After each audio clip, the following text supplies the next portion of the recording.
You're watching NFL Daily by Chat Sports. Coming up here on today's show, 4 blockbuster trade ideas from Bleacher Report. All I'm going to do is break down each trade, give you guys my 2 cents, and tell you realistically who wins each trade and how likely each one is. Now, I get it. It's the offseason. We're getting really, really close to regular season football, but trades are something that I always love being able to talk about. So we're going to go through these 4 trade ideas, and I'm going to tell you who wins each one. Bleacher Report trade idea here around the Houston Texans going out and trading for, or I guess I should say, Washington football, going out and trading for Landon Collins, They also get a day 2 pick. The Washington football team get wide receiver from Houston, Brandin Cooks. So the reason why I wanted to be able to do this show is not only give you the trades, but also break down and tell you why Bleacher Report decided to do it and who I think ultimately outright wins this deal. So this is what Bleacher Report had to say on the Texans and Washington trade. Here's another if the Texans are blowing it up deal, this time involving the veteran Cooks, who could come in handy for Washington football team looking to provide as much support as possible for presumed starting quarterback Ryan Fitzpatrick. There's still not enough there behind Terry McLaurin at wide receiver in D.C., especially on the boundary, but Cooks can change that at a decent cost, and the Texans might consider that the still 27-year-old Collins could be part of the rebuild. So one of the things happening with Collins last year, 41 tackles, 5 tackles for loss, 1 pass breakup, 1 interception. That's what the strong safety did, and he also obviously ended the season on IR, had a horrible Achilles injury, which kind of makes this trade a little bit interesting. Brandin Cooks, I actually think he had one of the more underappreciated receiver seasons. 81 grabs, 1,150 yards. He averaged 14.2 yards per catch, and he had 6 touchdowns. So before I tell you who won this trade, before I give you guys my personal opinion on this deal, what do you guys have to say about this? So the Washington football team, they get wide receiver Brandin Cooks. The Houston Texans, they get Landon Collins and a day 2 pick. What I want you to do right now is go down in the comments section and let me know who won this trade. If you believe that the Texans won this deal, I want you to go ahead and type T for Texans. Let me know why you think that. If you think the Washington football team went ahead and won this deal, I want you to go down and type W. And again, be an overachiever and let me know why you think Washington made the deal. Personally, I don't think the deal makes sense for any team. Like, I get what Bleacher Report's trying to do. They're trying to get 2 big-name players. They're trying to put them on something. But it doesn't make sense. The reason why I don't think it makes sense is because Washington actually did a halfway decent job this offseason going out and adding some wide receiver talent. I mean, I like Curtis Samuel a lot. He is a really talented dude. Sure, he might have an injury here or two, but he's very talented. And then if I'm Houston, if you get rid of Brandin Cooks, you got a bunch of no-name wide receivers. Your top guy might actually be Anthony Miller, who right now is questionable. And I get that you don't know what's going to happen with Deshaun Watson, but if you get rid of Brandin Cooks, you might as well guarantee yourself getting rid of Deshaun Watson. So from that standpoint, this trade doesn't make sense for either side. If you love the NFL, go ahead and subscribe to Chat Sports. We are going live more often now here for you NFL viewers because we're getting close to the regular season. So right now we got 220 people watching this live show, only 127 likes. If you please could go ahead, hit that big red button that says subscribe. And if you are already subbed, well, show us some love here and go ahead and like the video. Saints trade idea here around Michael Thomas and C.J. Henderson. This one is from Bleacher Report. So the Jacksonville Jaguars, they get star wide receiver Michael Thomas. The New Orleans Saints get C.J. Henderson. What you guys are going to see is me give you my analysis, my prediction, and ultimately what makes the most sense here on this deal. So this is what Bleacher Report had to say and why they think it makes at least a little bit of sense. It seems, I can't read. Star wide receiver Michael Thomas has caused some strife of late for the New Orleans Saints, and as a result, the 2-time first-team All-Pro has become the center of trade buzz. With Patrick Robinson now retired and Henderson potentially on the block, this might present an ideal opportunity for the Saints to dangle a former Ohio State disciple in front of new Jags head coach Urban Meyer. So I understand, like, this whole idea, and they're trying to get names, but this is a lazy trade idea as far as I'm concerned. Like, why on earth would the New Orleans Saints trade away one of the best wide receivers in the league? I get it right now. He's being a little bit of a diva. He's got an ankle injury, but why would they trade him to a team who right now, C.J. Henderson is listed as the third best cornerback on that roster. So, like, a little bit of a lazy trade idea. And then coming off a year, I get it. He struggled. He was banged up. 40 catches, 438 yards. There's been some reports out there. Heck, Michael Thomas himself has liked a tweet about the Saints telling him to go out there and push through an injury in Drew Brees' final year. But when this guy is on the field, he's no doubt one of the best receivers in the league. I mean, he had 149 catches in 2019. That is an NFL single-season record, breaking Marvin Harrison's record of 143. He won Offensive Player of the Year. I don't think that he's ever going to put up these numbers again with Jameis Winston or with Taysom Hill. Obviously, Drew Brees is one of the best quarterbacks of all time, but I'm not going to give up Michael Thomas that easily. Now, here's the other part of this, right? You got C.J. Henderson. Would he be a good fit in New Orleans? Sure he would. And New Orleans has been a team linked to the cornerback position because they do need a little bit of depth. Would I say that the Saints would be dumb to trade for C.J. Henderson? No, absolutely not. He had 36 tackles last year as a rookie, 64.7% completion percentage, gave up 4 touchdowns, had an INT, he had 6 pass breakups, and the former number 9 overall pick out of Florida. He's a good cornerback. The issue is this. I am not going to give up Michael Thomas for C.J. Henderson, period, point blank. Could C.J. Henderson be great? Sure. I also know that Michael Thomas is a great player. So here's the Bleacher Report trade idea. If you totally disagree with me, it's all good. That's what this show here is about at Chat Sports. So what do you guys think here? Who wins this trade? If you believe that the Jaguars win this deal, go ahead and type J down in those comments. Or if you think the New Orleans Saints win this deal, go ahead and type S for Saints. I'm going to go ahead and say J, which I think is kind of a clear thing after everything I just talked about. They clearly win this deal. They get the better player, and for that reason, plus you get to put Michael Thomas around Trevor Lawrence in that offense, which, no disrespect to DJ Chark, he would be the number 1 guy.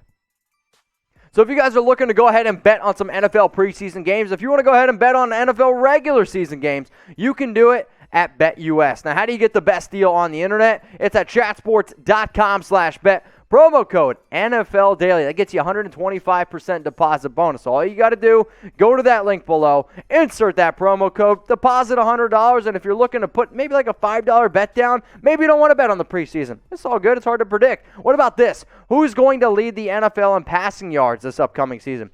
Patrick Mahomes plus 300 odds. Dak Prescott plus 400. I mean, Dak was on pace for like 6,000 passing yards. Tom Brady, Justin Herbert, Josh Allen. I'll tell you, Josh Allen at plus 1,000, very, very intriguing to me. What about if you want to go ahead and bet on comeback player of the year odds? If Dak Prescott plays all 17 games, he's locked and loaded, going to win the award. I'm telling you all that right now. If he doesn't play all the games and Joe Burrow does, plus 500 odds, that's pretty interesting too. The bottom line is this. Betting on stuff, whether it's NFL games, whether it's on certain players, makes the season a little bit more fun. Maybe you're bad at fantasy football, right? And your team's already done after the first 5-6 weeks.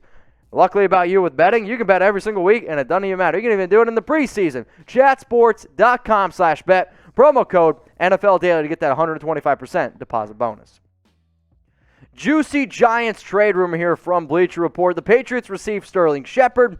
The New York Giants received Ted Karras, offensive lineman. Now, Karras played last season with the Miami Dolphins, and what I'm going to be doing here is breaking down this trade idea from the New York Giants side. So here's why Bleacher Report thinks that it makes sense for this trade to end up going down.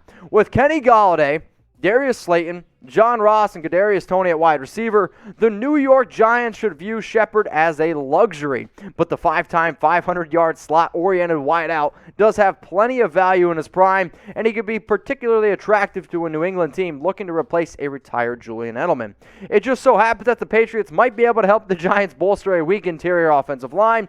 They have both Karras and David Andrews on the roster, and either would become an immediate starter at center or guard for the New York Giants. So obviously one of the biggest things that this team is going to try to do, I'm talking about the Giants here, is protect Daniel Jones. And he did a really good job this offseason. You surrounded him with a lot more talent. However, I have actually always been a big-time fan of Shepard. He was one of the best route runners when he first came out of the draft out of Oklahoma. Now, sure, he continues to get a little bit more buried on this depth chart, but one of the first things that, Bleacher Report says here is about Kenny Golladay.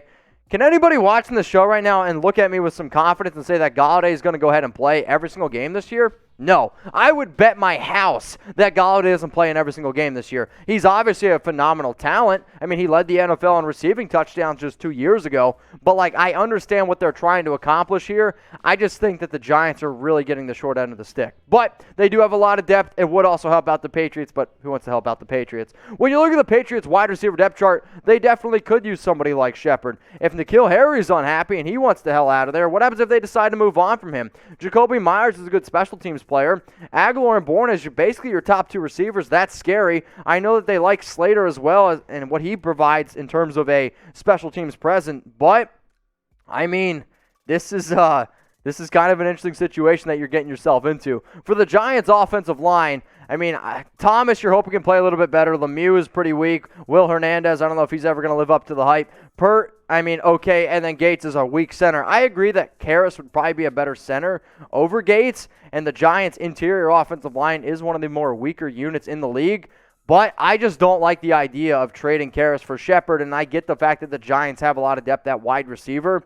I just think that you could get more. That's all I guess I'm trying to say. Anytime that I feel like I'm getting the short end of a deal, whether you get a player that helps you out or not, I want to get the best value possible, and I think selling a player who had 66 catches last year, 656 yards, and you're still trying to give Daniel Jones as much talent as humanly possible. So here's the trade one more time. Patriots get Sterling Shepard. The New York Giants get Ted Karras. Let me know down in the comments section who wins this deal. If you think it's the New York Giants, go ahead and type G for Giants. If you think it's the New England Patriots, I want you to go down and type P for the New England Patriots. I'm going to go ahead and say that the Patriots win this deal, and they win it because you get Mac Jones, an extra receiver. Yeah, maybe it's Cam Newton's going to be the starter, but I'm just putting my money that it's going to be the Mac Jones show. You get somebody that can fill in the shoes of Julian Edelman and this underneath immediate passing route. Plus, Shepard, I think, would fit absolutely phenomenal in New England's offense.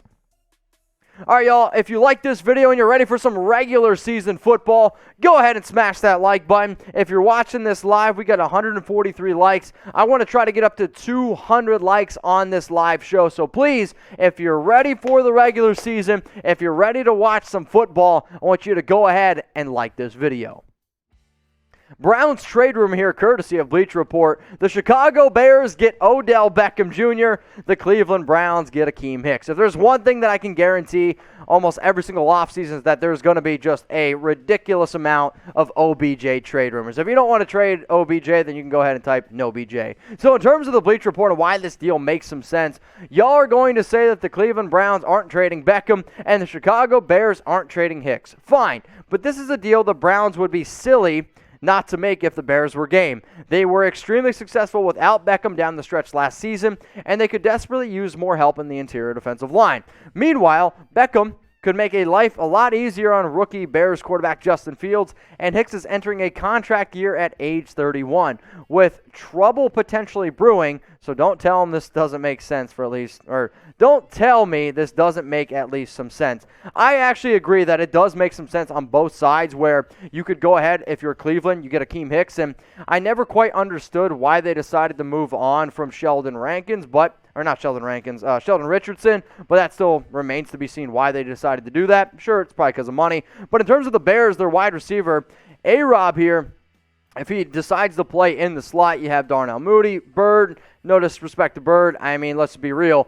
OBJ would be able to add a lot more dimension to this offense. It's just, can you trust him to stay healthy? And I hate being able to say that because Beckham was probably one of the most entertaining rookie receivers of all time. I mean, I'm not actually afraid to say that. Probably in the first 2-3 years, he was doing some incredible things. However, the OBJ name has got so much star value back from his days when he was with the New York Giants. He's never really been that dude with the Cleveland Browns. And when you go back and look, you could actually say that Rashad Higgins had more chemistry with Baker Mayfield than OBJ did. I am not afraid to say that whatsoever. And then for the Chicago Bears, I don't know if they're 100% in win now mode. I understand that they are probably going to be somewhere around this 500 record, but if Akiem Hicks wants to go to a team that he has a better chance to winning with, I mean, think about this. Hicks, Myles Garrett, and you can say what you want about Jadeveon Clowney.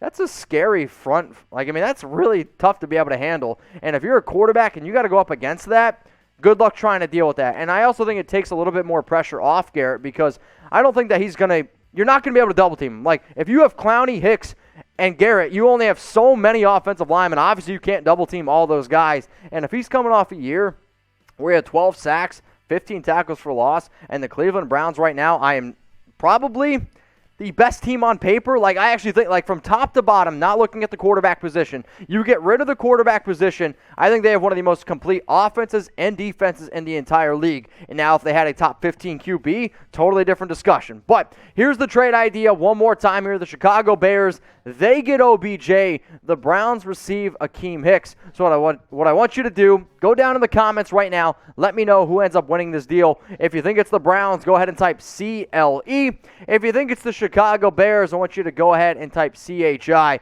Who wins this trade idea from Bleacher Report? So as I kind of was hinting to, I actually think that both sides end up winning this deal. The Bears, they get a phenomenal receiver in Odell Beckham Jr. who can help build around Justin Fields. The Cleveland Browns, they booster that defensive interior. They help, again, make that defense even stronger. And with him entering a contract year, you get him one more year, then you can get rid of him. I mean, it's really as simple as that. So both sides end up winning that deal. Thought it was one of the more interesting ones that Bleacher Report decided to throw together. But let me know who won that deal, the Browns or the Bears.